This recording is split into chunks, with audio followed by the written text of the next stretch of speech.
Guess what? It's another Wednesday with Walter, and today we're going to talk about the most exciting time in the entire real estate home buying and selling process. That's the time when you're closing the deal. It's time to get it closed. So stay tuned. We're going to talk about what to do next.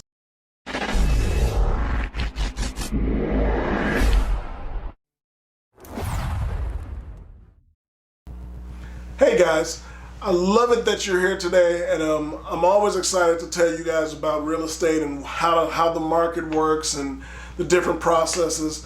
Welcome to another Wednesday with Walter. I'm Walter Davis with the Walter Davis Real Estate Group, and of course Keller Williams Professionals here in Spring, Texas.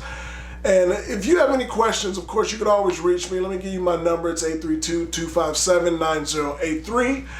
But let's talk about the most exciting time of the whole real estate transaction, because in my years of doing this, I've always said to people that it's worth it, and they always look at me and say, what do you mean?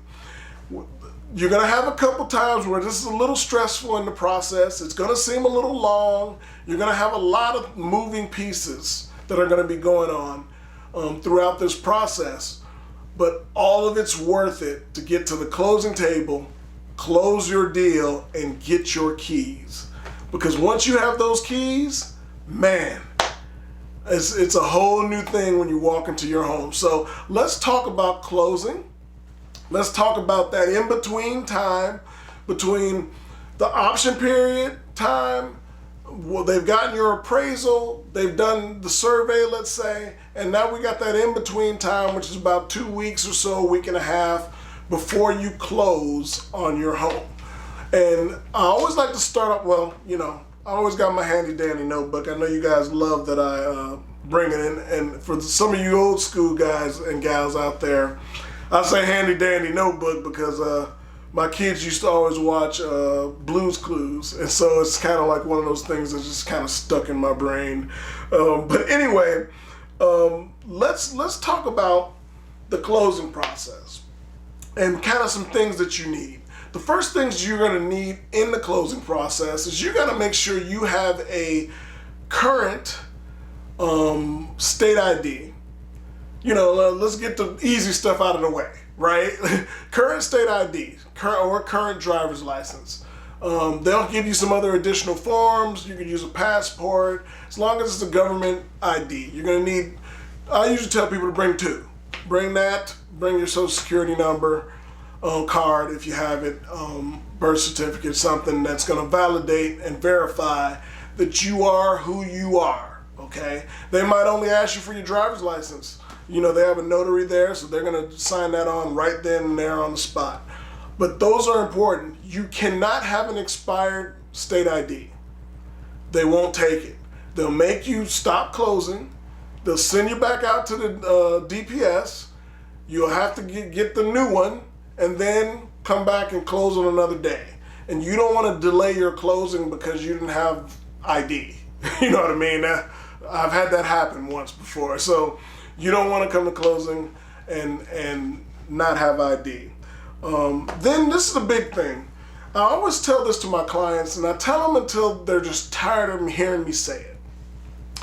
When you start the buying process of a home, if you're the buyer, you have to stop all of the extra spending. And what I mean by that is during this process, you don't want any big expenditures. We're not going out to buy furniture. We're not going to buy a car. We're not co-signing for somebody to buy a car. We're not opening any new credit unless it's specifically told or given to you to do by the lender. And the reason why I say this is because of this main reason. When the lender originally pulls your application and pre-qualifies you and gives you a pre-approval letter, they can check at any time to make sure you still are at the same state or better than when they did the pre-approval letter. I've had a client in the past, many years ago, that we bought a home, or let me phrase that, they bought a home, and I was helping them with the transaction, and I tell them the same things I'm telling you right now. Well, they had went out 48 hours earlier in anticipation of moving into their new home. They wanted to have their furniture delivered to the new home. So they went to a furniture store and they bought like 3 rooms worth of furniture. So they bought like the living room, family room, couple beds, all this stuff in anticipation of having it delivered on closing day to their house. Now, in a general sense, we would think, no big deal, right? Wrong. Okay, let's get that real quick. That's wrong. Because this is what happened. We're sitting at the closing table, closing on their house. They're signing their paperwork. And the lender decided, because they're about to fund this money, remember, they're about to fund it and send the money over, they ran their credit one more time to make sure that they were still in a qualifying state to get the loan how they qualified them for, okay? And the big purchase that they financed at the furniture store dropped their score like 50 points because it was just a big new credit purchase. You know, I don't know the reason why the algorithm dropped at 50 points, but it dropped at 50 points, okay? And literally, we're in the middle of signing the paperwork when the closer gets, you know, they said, can you come here? And they had the closer come over and talk to them. The closer comes back in and has their paperwork and closes up the book and says, I'm sorry, Mr. or Mrs. So-so. What I need to do now is you need to call your loan officer immediately. And got up and left the room. Literally, they called the loan officer.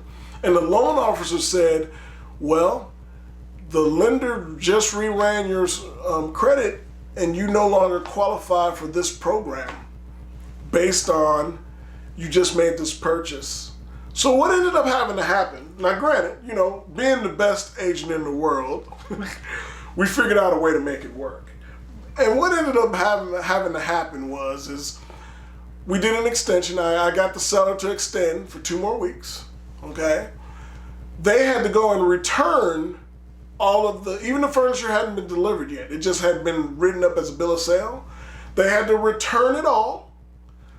The lender had to rapid rescore them and basically move their score back to what its original point was, just so they could go back and close in 2 weeks. They closed on their deal, and that day went out and got the furniture. But it delayed them 2 weeks. And I've heard stories and seen times where it took them out of the box where that was just a good winning scenario for them, but it could potentially stop you from closing on your home. And you don't want that to happen. I tell everybody, hey, let's keep the costs down during this process. The day you fund on your home and you get your keys, then you can go buy a Lamborghini. Go buy a Ferrari, whatever you want to buy, because at that point you have now closed on your home and you're not under such stringent rules and guidelines in regards to the situation. I hope everybody understands kind of where I'm coming from that. It's so important. You know, I can't harp on it enough on don't make any new expenditures. Give you another quick example. I had a client that I tell that to, and they were military, and they were so great, sweet couple, but it got to the point where they'd call us and say, hey, we're going out to eat tonight. Can I use the credit cards? Now, it doesn't have to go that far. You know, you want to spend your regular day-to-day stuff. We're just saying don't make any big expenditures and don't open any new credit.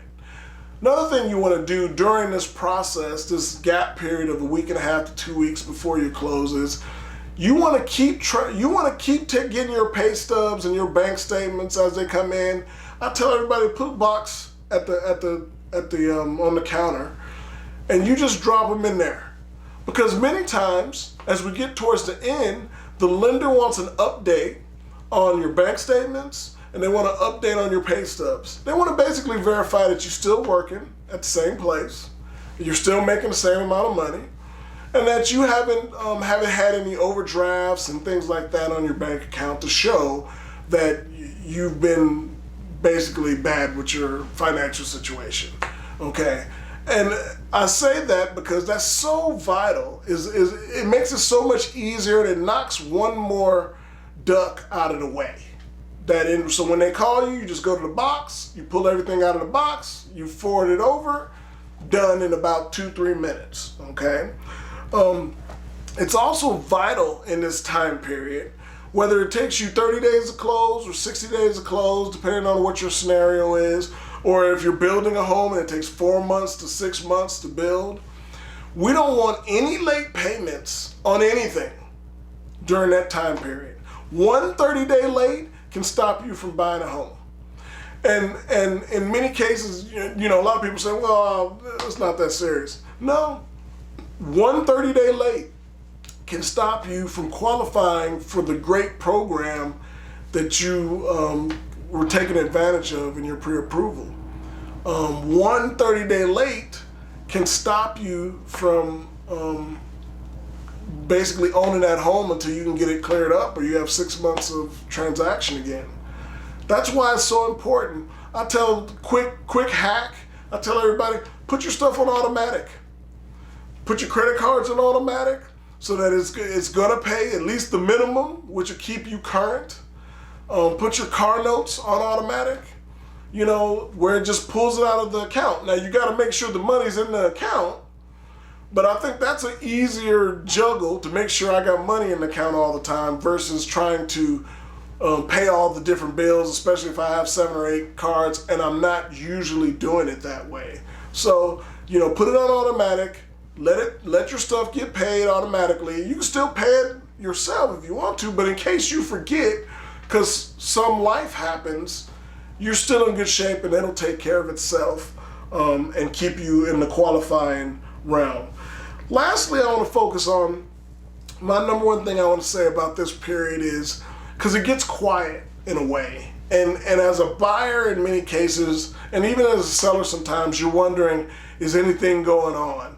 Believe me when I say stuff is happening behind the scene, whether it be the title company, the appraisals, the surveys, you know what I mean, the inspections, the services, because we had the HVAC and different people out there. All those things are happening in this moment behind the scenes. I say stay focused, stay calm, and enjoy the ride. Because at the end of the day, one of my favorite things to do is to sit at a closing or be at a closing and watch people get their keys. It is such an enjoyable thing for me. And even as a seller, I enjoyed them signing that last paperwork and pushing the paperwork back and saying, man, my home is sold, I can move to my next home or my next adventure. It's such a rewarding and enjoyable thing, not only for the buyer and seller, but for me and my team. So stay calm, stay focused. We're gonna try and make this as stress-free as possible, and we're gonna make sure that while we educate you on the process, we keep you up to date with everything that's going on in the process. So hopefully you've learned something from this closing. You know, the closing is so quick, but hopefully you've learned some great information. I'd love for you to, if you thought this information was good, to like it. Feel free to subscribe to my channel. We're going to talk about a lot of real estate stuff, processes, tips, maintenance on the property. We'll talk about, I'll bring loan officers in. You'll see that on some of my other videos. We'll talk about title stuff. We really want to educate you on what is it to be in the real estate market, whether you're a buyer, whether you're a seller, or maybe even if you're an agent out there and you're thinking about becoming an agent. You know, there's some great things for you as well. So, as always, stay safe, stay healthy, and if you ever need anything, feel free to reach out to me and my team. You can reach me directly. I'm Walter Davis again at 832-257-9083. Have a great week, and I'll see you next week on Wednesday with Walter. Bye-bye now.